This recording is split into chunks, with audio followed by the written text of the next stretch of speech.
Yo tengo cáncer de mama derecha con ganglios inflamados en la axila derecha. Para los oncólogos es metástasis. Ya estoy en tratamiento, pero yo soy zurda. ¿Ahí qué es?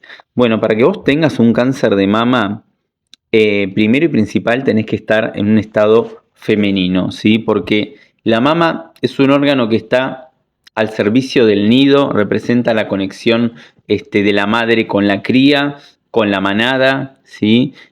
Sirve para nutrir, representa el alimento, el sustento, la protección, el cuidado, ¿sí? Además, tenés que entender que todos tus órganos, todos tus tejidos, tus células, y en este caso la mama, están conectados a tu psique, a tu cerebro y a lo que vivís, a la realidad que percibís de una manera estrictamente biológica, ¿sí? Entonces, si vos sos zurda y el cáncer está en la mama derecha, teniendo en cuenta la lateralidad, el conflicto biológico está asociado a un hijo o a una madre o simbólicamente algo que representa para tu inconsciente un hijo, ¿sí? Pero lo más importante es saber si estamos hablando de un adenocarcinoma glandular o del tipo lobulillar o de un carcinoma ductal, ¿sí? Porque derivan de hojas embrionales distintas y están asociados a conflictos biológicos diferentes, ¿sí? Si hablamos de un adenocarcinoma glandular, estamos frente a un conflicto de preocupación, peleas, discusiones en el nido, está asociado en este caso a un hijo, a la madre, y desde este momento en el cual vos vivís ese DHS, ese shock biológico inesperado, dramático, vivido en soledad, ¿sí? Donde sentís una preocupación por un hijo, por ejemplo, en ese instante empieza a crecer la glándula mamaria con el sentido biológico de poder nutrir mejor a ese integrante de la manada que está en peligro, ¿sí? Ahora bien, una vez que vos resolvés ese conflicto, se va a detener esa mitosis, esa actividad celular, y entras en una fase de reparación, donde ese tumor adenocarcinoma se va a empezar a degradar, se va a empezar a descomponer, se va a empezar a desintegrar, ¿sí? Y acá participan hongos y micobacterias tuberculosas y entras en un proceso llamado necrosis gasificante malolienta, ¿sí? Y es ahí cuando aparecen los síntomas en la fase de reparación, ¿sí? Como, por ejemplo, sudoraciones nocturnas, fiebres, fatigas extremas, dolores agudos típicos del mesodermo antiguo, ardor, pinchazos. Y al finalizar esta fase de reparación, pueden observarse depósitos de calcio en las paredes de esas cavernas que quedaron, y en una mamografía se ven como macrocalcificaciones, ¿sí? Ahora bien, si lo que vos viviste fue un conflicto de separación, ¿sí? O de que te querías separar y no podías, o que percibiste que te arrancaron una cría del pecho, ¿sí?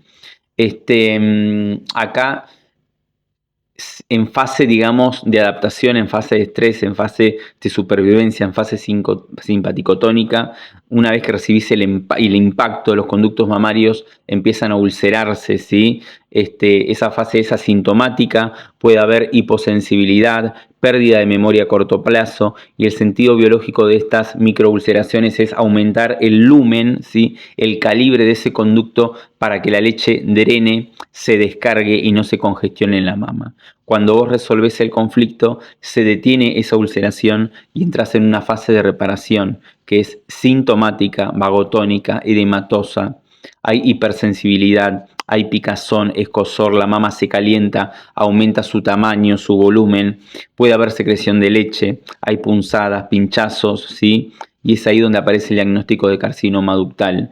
Y la función de ese carcinoma ductal es cicatrizar esos conductos que se ulceraron durante la fase activa. Y al finalizar esa fase de reparación, la mama va a reducir su tamaño, se va a encoger, se va a achicar, ¿sí? Puede invertirse el pezón y se observan unas microcalcificaciones ductales al finalizar esa fase de reparación, ¿sí? Y con respecto a los ganglios inflamados en la axila derecha, ¿sí? Se consideran ganglios centinelas que drenan todos los productos y fluidos que se generan en la degradación de ese tumor, ¿sí? Por eso se van a observar inflamados, no porque estén infectados, sino porque están trabajando, y desde esta comprensión el cuerpo siempre hace su propia terapia. El cuerpo no comete errores. La enfermedad siempre sí o sí es un recurso adaptativo, es un recurso inteligente, ¿sí? Que consta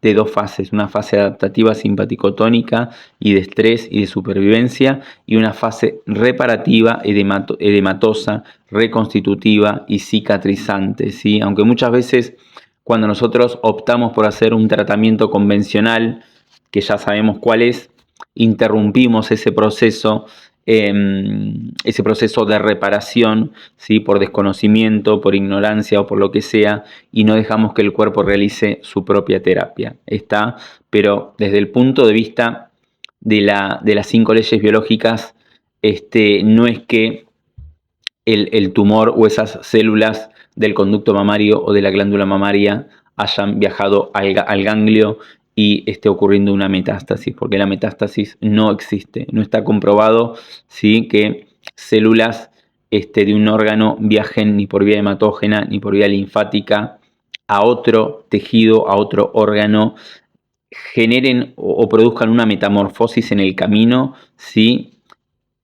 Y colonicen y invadan otro tejido. Acá estamos hablando de un conflicto biológico muy específico, y los ganglios tienen esa función de drenar todos esos productos que se generan en esa fase de reparación. ¿Está?